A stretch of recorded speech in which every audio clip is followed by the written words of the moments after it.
So today we're going to return back to the book Managing Your Anger by Neil T. Anderson and Rich Miller. We're going to be looking at Sins of the Fathers. And it starts off with a quote from Chrysostom,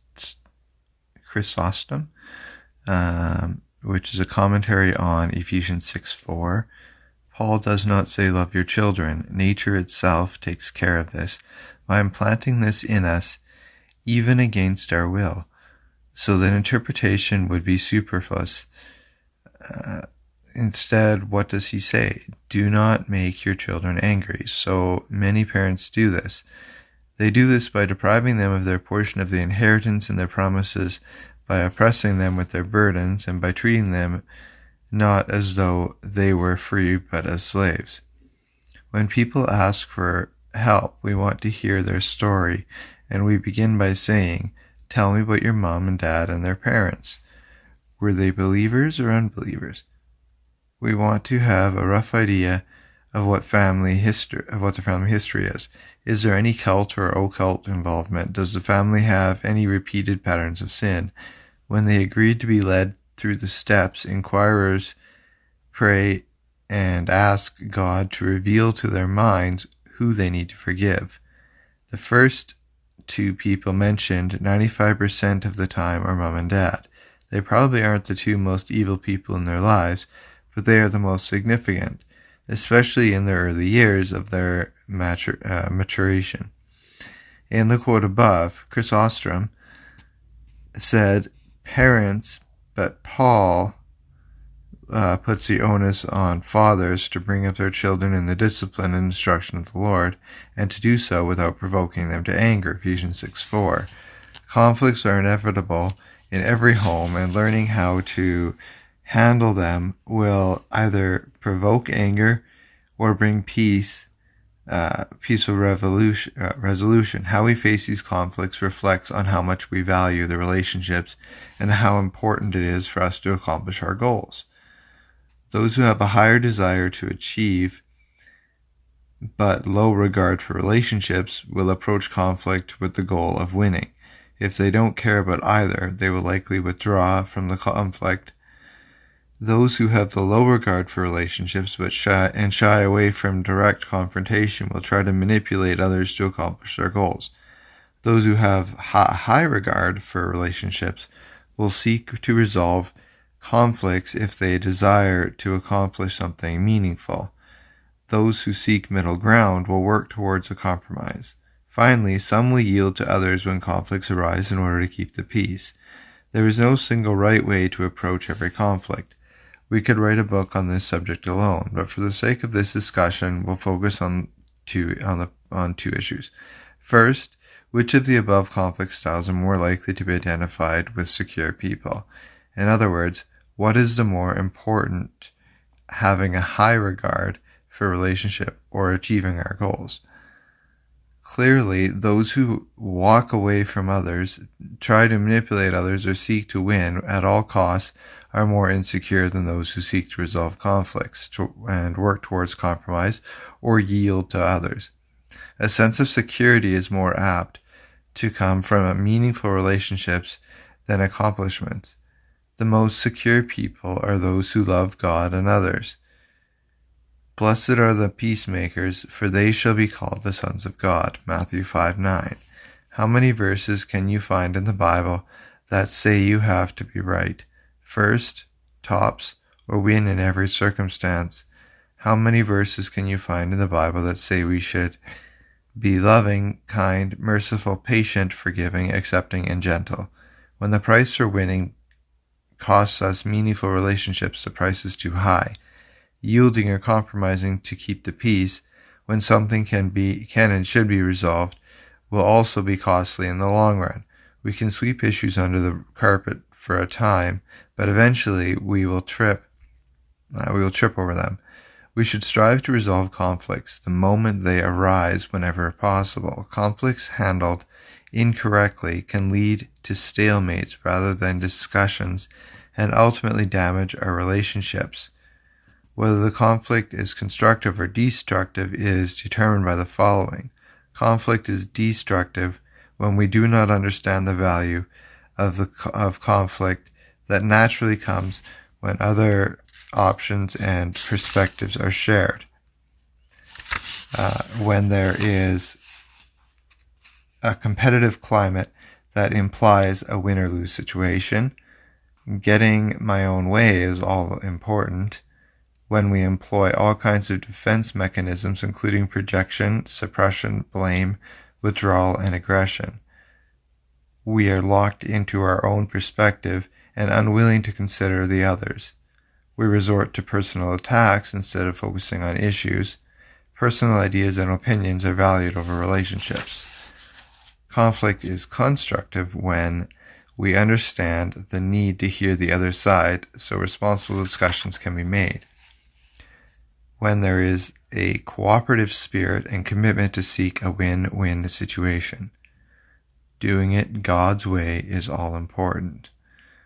We aren't defensive and assume that disagreements evolve from the other person's sincere concern for the matter. We believe that a final agreement is better than any one individual's suggestion. Disagreements are confined to issues rather than personalities. Relationships are more important than the need to win. Second, which conflict style typified your father, your mother, you? Chances are you deal with conflict the same way one of your parents did, or you are trying not to be like one or both of them. Maybe you despise the angry tempers and cruel words of your parents and vowed to never be like them. There is a problem with saying, I am not going to be like my dad or my mother. It is still your mom and dad determining how you respond. Such vows should be renounced. We should become like Christ and not try to be or not be like someone else. Unless we make concerted efforts to do otherwise, we will perpetuate the habits, customs, traditions passed on in our family for generations. We will discipline our children the way we were disciplined unless we learn otherwise. The families we were born into and the way we have raised have shaped our present beliefs and behaviors. Some of those family traits can be very good and others not so good. Our natural personalities and temperaments have been mostly established by the time we are 5 years old. Nobody has contributed more to our early development than our parents. Thankfully, our Heavenly Father has the power to remake us. It is common to hear statements like, he's a chip off the old block, or he's the spitting image of his old man. The latter is slang, meaning that someone is in the spirit and in the image of an ancestor. Others have said, if you want to know what your wife will look like in 20 years, and take a look at her mother, or his family is nothing but a bunch of horse thieves. Every family has their unique history and strengths and weaknesses that are passed on from generation to generation. Jesus said, a pupil is not above his teacher, but everyone after he has been fully trained will be like his teacher. Luke 6:40. This generational connection is clearly observed in the cycle of abuses, which is well-attested social phenomenon. The abused become the abusers. Whether this cycle is passed on genetically, environmentally, or spiritually is the question. Secular theorists only consider the first two possibilities. It is nature, nurture, or the supernatural that shapes the next generation. We believe it is a combination of all three of these. First, we can be genetically predisposed to certain strengths and weaknesses. For instance, it is known that some people are more prone to become alcoholics than others. The average person may drink socially for many years and never develop an addiction, while others can be hooked in just a few years. They weren't born alcoholics, nor are they doomed to be one. They become addicted to alcohol by choosing to drink as a means of coping, reducing stress, dealing with pain, or to get rid of inhibitions so they can party. Others with the same genetic predisposition didn't become alcoholics because they made better choices. There is very little that we can do about our genes other than to recognize their strengths and limitations, accept ourselves for who we really are physically and be wise in the decisions we make. Second, the environment we were raised in is the biggest contributor to our development. This process of learning is far more caught than taught. The actions of our parents have spoken louder than their words. If you were raised in a home where pornography was left around the house, you will struggle with lust more than a person who is raised in a morally responsible home. If we are raised by angry parents who argue a lot, we just might think that is normal behavior. The third element, or development, is the spiritual influence of our ancestors for good and evil. In the Ten Commandments, God said, "You shall not make for yourself an idol and any likeness of what is in heaven, above or on earth, beneath or in water or under the earth. You shall not worship them or serve them, for I, the Lord your God, am a jealous God, visiting the iniquity of the fathers on the children, on the third and the fourth generations of those who hate me, but showing loving kindness to thousands to those who love me and keep my commandments." Exodus 20, verse 4-6. This citation affirms that God blesses those who are obedient to his covenant and to the thousandth generation, but the iniquities of those who are disobedient are passed on from the third and fourth generations.